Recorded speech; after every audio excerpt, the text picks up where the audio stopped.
खाली ना जाता कोई, सब बोलिए, दर से तुम्हारे खाली ना जाता कोई, दर से तुम्हारे मैं भी खड़ी हूँ बाहें अपने गए लगा लो गिरा जा रहा हूँ, उठा लो भोले अपने दर से अब तो ना टालो, गिरी जा रही हो उठा लो भरोसा करो शिव पर।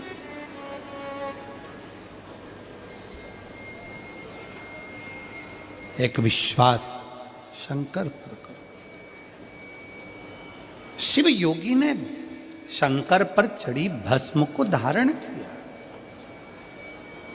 शंकर पर चढ़ी भस्म धारण करो। जब व्यक्ति तप करता है ना, जब व्यक्ति साधना करता है ना, आराधना में डूबता है, तो उसका तेज बल बढ़ता है। आज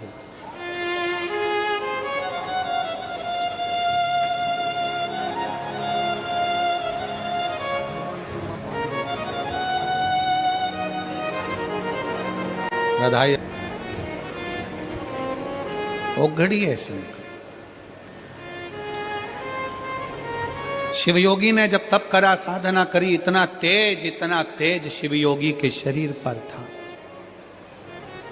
इतना तेज। एक असुर, एक राक्षस, ब्रह्म राक्षस निकल कर जा रहा था। उस ब्रह्म राक्षस ने शिवयोगी को देख लिया।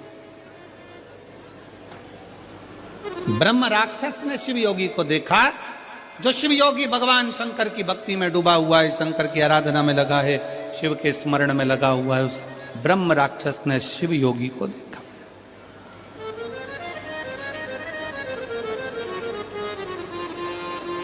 और शिव योगी को देखकर ब्रह्म राक्षस उसको खाने के लिए उसके पास में गया। पर ब्रह्म राक्षस को यह नहीं मालूम था कि जो शिव योगी तप साधना में लगा है, वो भगवान शंकर की भस्म को चढ़ाकर अपने तन पर धारण करता है। उसको यह नहीं मालूम था कि शिव योगी भगवान शंकर पर चढ़े हुए जल का आचमन करता है, जल पीता है। उसको यह नहीं मालूम था कि शिव योगी भगवान शंकर पर चढ़ी हुई बेलपत्र का पान कर कर मस्तक का उसका स्पर्श करता है।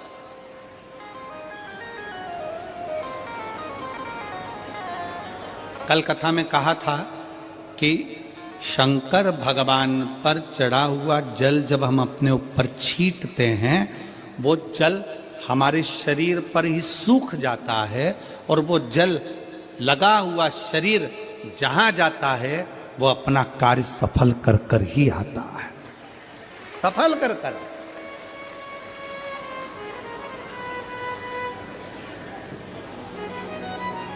शिव महापुराण में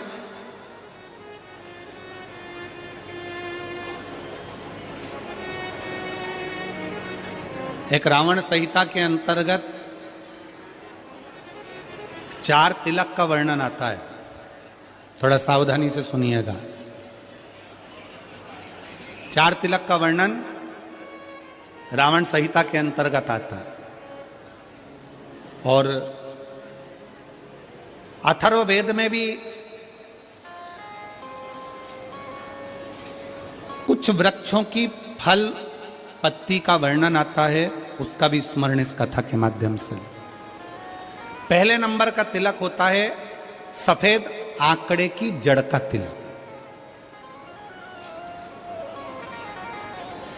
सफेद आंकड़े की जड़ का तिलक।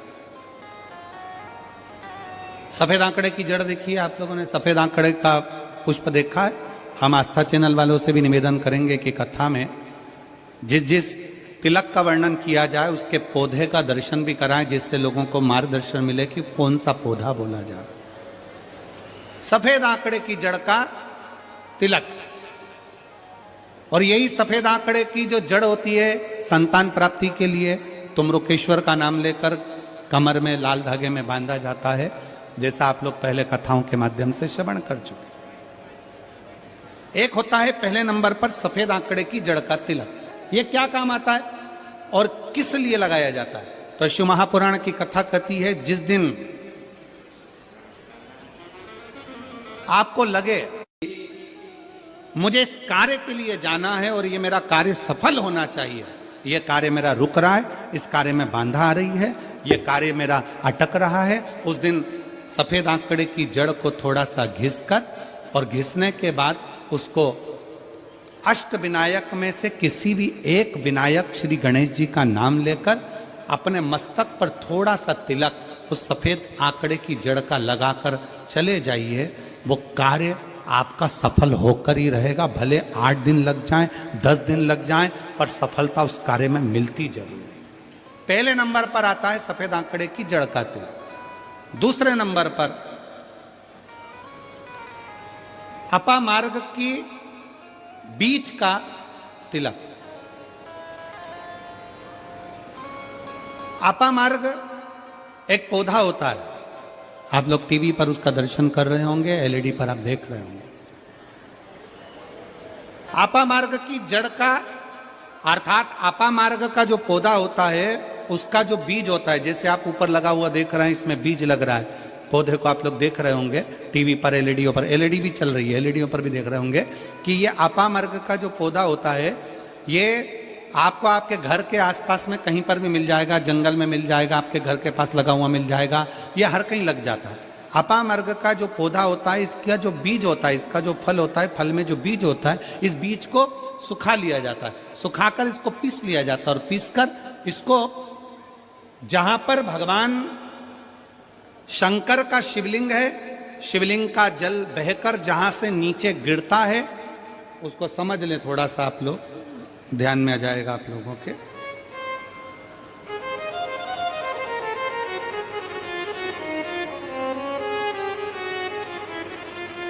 इधर देखिए, शिवलिंग की ओर ध्यान देंगे। यहां जो व्यासपीठ के सम्मुख में शिवलिंग बना है, यह शिवलिंग, और शिवलिंग के सामने से जो जल बहकर जो जल नीचे की ओर आ रहा है, शिवलिंग के सामने से जल बहकर जो नीचे की ओर आता है, ये जो भाग होता है, इस भाग पर अपामार्ग का जो बीज होता है सूखा हुआ, जिसको आपने पीसा है, उसको यहां लगा दिया जाता है, उसी को वापिस लेकर आया जाता है और उस बीज का जो चंदन होता है, जिसको अपन पानी में मिलाकर सिर पर लगाते हैं, कोई व्यक्ति आपका अगर धन लेकर चले गया, कोई व्यक्ति आपकी संपदा लेकर चले गया, कोई कार्य आपका बहुत दिन से कोर्ट में अदालत में चल रहा है, लगभग 1 महीना इसका तिलक लगाना चालू कर दीजिए, दूसरे महीने में आपका धन आपके घर पर जरूर आएगा और आपका कार्य पूर्ण जरूर होगा। अपामार्ग का बीज का चंदन तिलक, अपामार्ग का तिलक हमें सुख प्रदान करता है। तीसरे नंबर पर होता है दुर्वा। क्या बोलते हैं इधर छत्तीसगढ़ में? दुर्वा बोलते हैं कि घास बोलते हैं? जो गणेश जी को चढ़ाते हैं दुर्वा, दुर्बी, ठीक है। टीवी पर आप लोग देख रहे हैं, दर्शन कर रहे होंगे। दुर्वा, दुर्बी, जिसको छत्तीसगढ़ में दुर्बी कहते हैं, दुर्वा कहते हैं, जो गणेश जी को चढ़ता है, दुर्वा। अब आप सबको स्मरण में तो होगा कि दुर्वा कहां से प्रकट हुई है।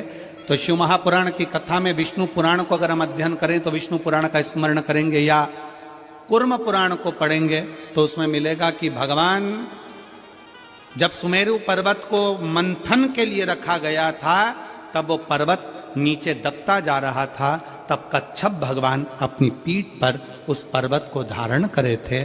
कच्छप भगवान जब पीठ पर धारण करे तो समझ लो भगवान नारायण की जंघा पर ही वो पर्वत रखा हुआ था, जिसको घर्षण किया जा रहा था, घर्षण किया।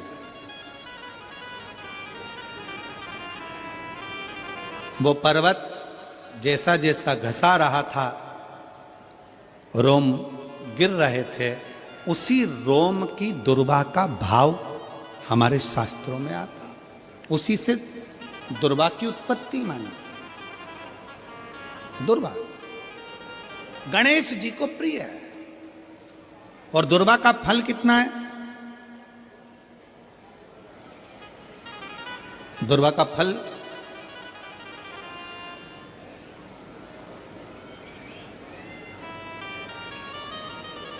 जब एक असुर ने उत्पात मचाया और गणेश जी के पास सूचना गई, तो गणेश जी ने उस असुर को निगल लिया था।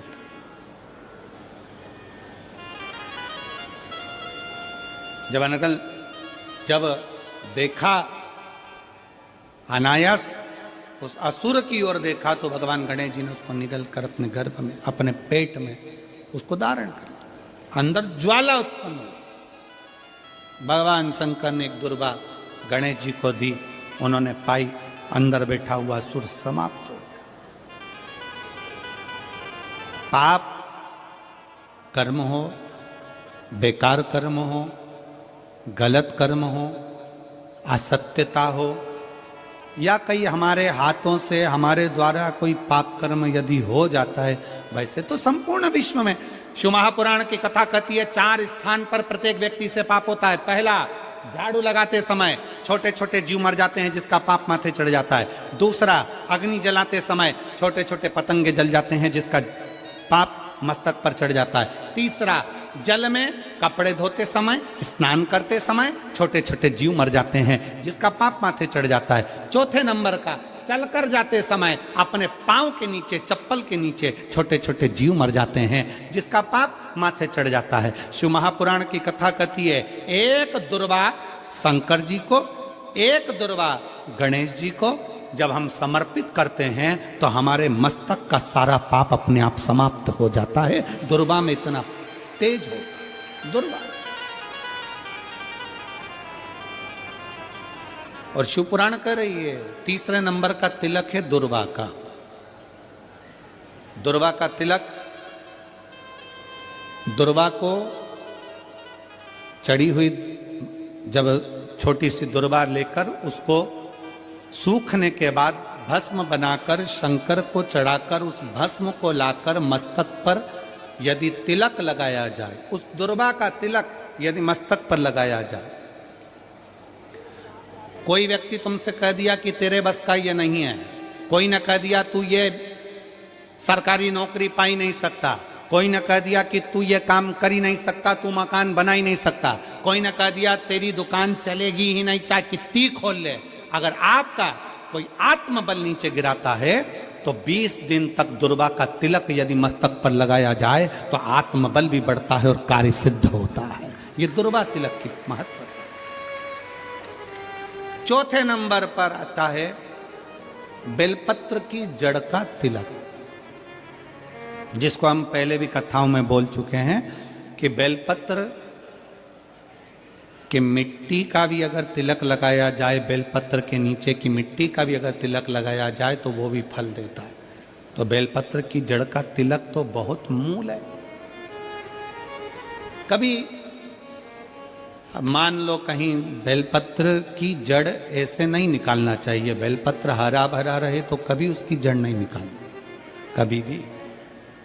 मान लो कोई बेलपत्र का वृक्ष सूख गया, कोई बेलपत्र का वृक्ष अगर सूख गया है, उसकी अगर जड़ मिल गई है तो उसको घिस कर उसका चंदन बनाकर शिव का लेपन कर उस चंदन को अपने मस्तक पर भी धारण कर सकते।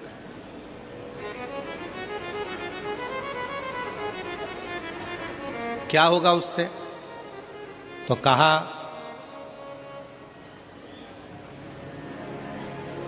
किसी व्यक्ति को कोई कार्य के हेतु आपने बोला है और वो व्यक्ति कार्य से इनकार कर रहा है, मना कर रहा है कि ये मेरे बस का नहीं है, मैं नहीं करूंगा, उठाओ तुम्हारी फाइल लेकर जाओ यहां से, ये मैं नहीं करूंगा। तुम्हें लग रहा है कि ये केस मुझे जीतना है और मैं सत्य हूं और मेरा केस मुझे जीतना है और असत्यता भारी पड़ रही है, झूठ भारी पड़ रहा है, उस समय पर बेलपत्री का चंदन का तिलक या बेलपत्री के वृक्ष की मिट्टी का तिलक व्यक्ति को सफलता जरूर देता है। उस तिलक को धारण जरूर करना चाहिए,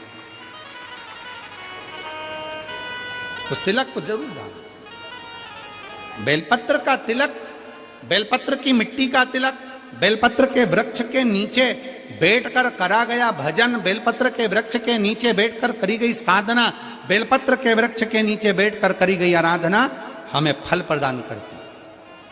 और मैं संपूर्ण देशवासियों को इसके लिए बहुत बहुत साधुवाद देता हूं, बहुत बहुत बधाई देता हूं कि जब वृक्षारोपण कराया जाता है विठले सेवा समिति द्वारा, सारे शिव भक्त अपने अपने क्षेत्र में बेलपत्री का पौधा लगाते हैं और बेलपत्री के वृक्ष को बड़ा करते हैं। उसके लिए आपको साधुता देते हैं। साधु अपने जीते जी अपने जीवन काल में प्रयास जरूर करो कि बेलपत्री का पौधा जरूर लगाया जाए, क्योंकि जब हम भोले बाबा के भगवान शंकर के चरणों में जाएं तो शिव कृपा करें, शिव करुणा करें।